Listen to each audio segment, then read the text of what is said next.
क्या होता है कि लक्ष्मी का स्वागत दीप मालिका से किया जाता है और चूंकि लक्ष्मी आती है उसके साथ अलक्ष्मी आ ही जाती है। किंतु स्थिर लक्ष्मी में यदि जो व्यक्ति पूजन करता है, स्थिर लग्न क्या है, वृषभ लग्न में जो पूजन करता है भगवती की, उसके जीवन में स्थायित्व आता है, तनाव चिंता भय मुक्त जीवन होता है। और सिंह लग्न में उसका निस्तारण कर देता है। निस्तारण का मतलब जाने को कह देता है। तो कैसे निस्तारण करते हैं कि द्वार पर उसको थाली कटोरी चम्मच से उसको आवाज करना चाहिए, द्वार पर खड़े होकर। इस तरह से निस्तारण करने से अलक्ष्मी चली जाती है। या उल्टी झाड़ू दरवाजे कोने पे लगाने से भी निस्तारण हो जाता है। इसलिए झाड़ू में लक्ष्मी का वास माना गया है। इसलिए झाड़ू रखते समय इस बात का ध्यान रखा जाए, उसको सम्मान देना चाहिए। किंतु लक्ष्मी जो है मूल रूप से तब आपको लाभ देती है, पहले इसकी अग्रजा की पूजन होना चाहिए। अग्रजा का अर्थ है गौ माता। जब समुद्र मंथन हुआ तो समुद्र मंथन में प्रातः काल सुरभि गाय प्रकट हुई, गौम देने गाय प्रकट हुई, वह समय था प्रातः काल। और प्रातः काल जो गौ माता का पूजन करता है, और सायंकाल के समय महालक्ष्मी का अवतरण हुआ। तो सुबह हुआ गौ माता का और शाम को हुआ लक्ष्मी का। तो अनुजा हुई लक्ष्मी। कौन हुई? अनुजा, यानी छोटी बहन। तो इसलिए गोमयी बसते लक्ष्मी पवित्रा सर्व मंगला। इसलिए उनका वास गोबर में भी माना गया है। इसलिए जब लक्ष्मी आती तो गाय के गोबर से लीपा जाता। इसलिए आज के दिन पहले अग्रजा का पूजन हो, फिर अनुजा का पूजन हो। तो ऐसा करने मात्र से उसके घर में स्थायित्व से लक्ष्मी आती है। किंतु आज का दिन स्वागत वंदन चिंतन का है। कोजागरी भी व्रत कहा गया है इसको। तो जब लक्ष्मी जी जो है मध्य रात्रि में निकलती है तो देखती है कोजागरी, कौन कौन जग रहा है। कोजागरी व्रत भी नाम इसका, कोजागरी यानी कौन कौन जग रहा है। जो मध्य रात्रि में जग करके लक्ष्मी का पूजन करता है, भगवती का गुरु मंत्र का जप करता है, तो वह भगवती आशीर्वाद दे देती है।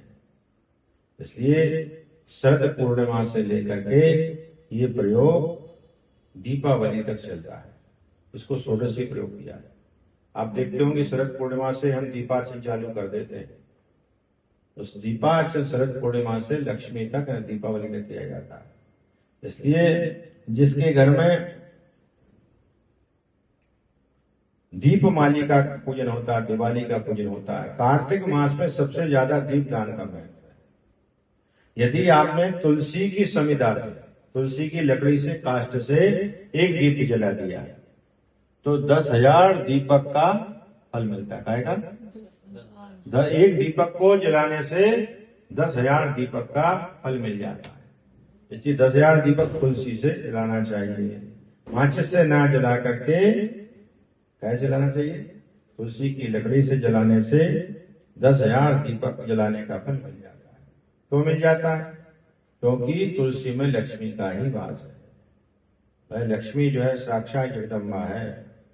और दीप से दीप नहीं जलाना चाहिए, व्यक्ति कर्जे में चला जाता है। इसलिए ये याद रखें, ये दीपावली है, दीपावली का त्योहार है। पूरे कार्तिक मास में एक बार भी जो दीपदान कर देता है उसको 10,000 दीपदान का फल, साथ साथ वैकुंठ की उसको प्राप्ति हो जाती है। लेकिन वह जलाने का तरीका, प्रज्वलित करने का तरीका जो हमने बताया है यह है। एक बार एक राजकुमारी थी।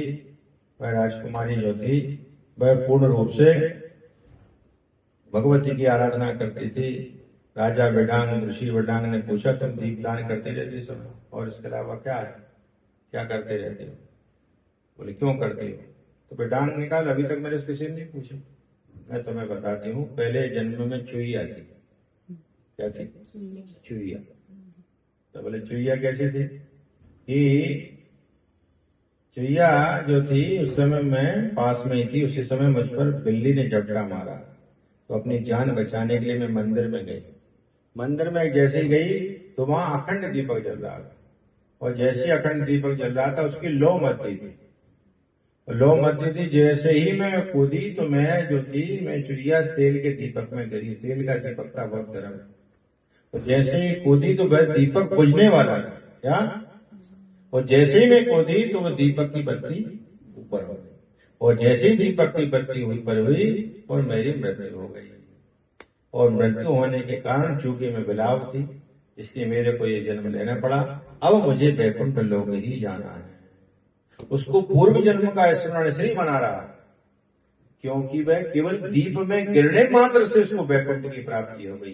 इसका अर्थ यह है कि चुईया होने के बाद किसको याद रहा। इसलिए ये बहुत बड़ा दीपदान का फल होता है। कार्तिक मास में वह राजकुमारी क्या करती थी, तुलसी में दीप लगा दिए, नर्मदा में दीप लगा दिए, जहां गए दीप दान करते थे। उसके सीधे से तय कर दिया था मैं दीपदान ही करूंगी। इसलिए इतना महत्व कार्तिक में सबसे ज्यादा दीपदान करना है। साधारण नहीं है दीपावली का। इसलिए अंध तमस जो है, तमसो मां ज्योतिर्गमय मृत्योर्मा, तो अंधकार से प्रकाश की ओर का एक त्योहार है। इसलिए हमारे ऋषि महर्षि जो है किसी भी कार्य को करते हैं उसके कारण वैज्ञानिक होते हैं। इसलिए यदि दीपावली नहीं आए लोग जो है साफ सफाई नहीं करें, कूड़े कचरे में बैठे थे। दीपावली आने के कारण लोग लिपाई पुताई करते, इसलिए करते हैं कि भाई पैसा है, लोगों ने उसको दे पैसा मान लिया। वस्तु का शांति, धर्म शांति का यह त्योहार है, हमारे ऋषियों मुनियों द्वारा बनाया गया है। इसलिए अवतरण का दिन भी है। जितने जब तब ध्यान पूजन से करते हैं भगवती कृपा आनंद भी देती है, सुख शांति समृद्धि देती है। पैसा खुटाई नहीं खुटता, राजसी पूजन व्यक्ति करता है, आनंद रहता है।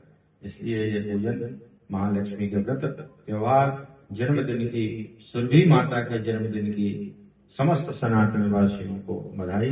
बोलो सुरभि माता की, महालक्ष्मी महारानी की, सच्चिदानंद स्वरूपिणी ललितांबिका मैया की, भगवान की, नारायण भगवान की, लक्ष्मी नारायण भगवान की, शंकर भगवान की, बोलो शंकराचार्य भगवान की, नमः पार्वती पते।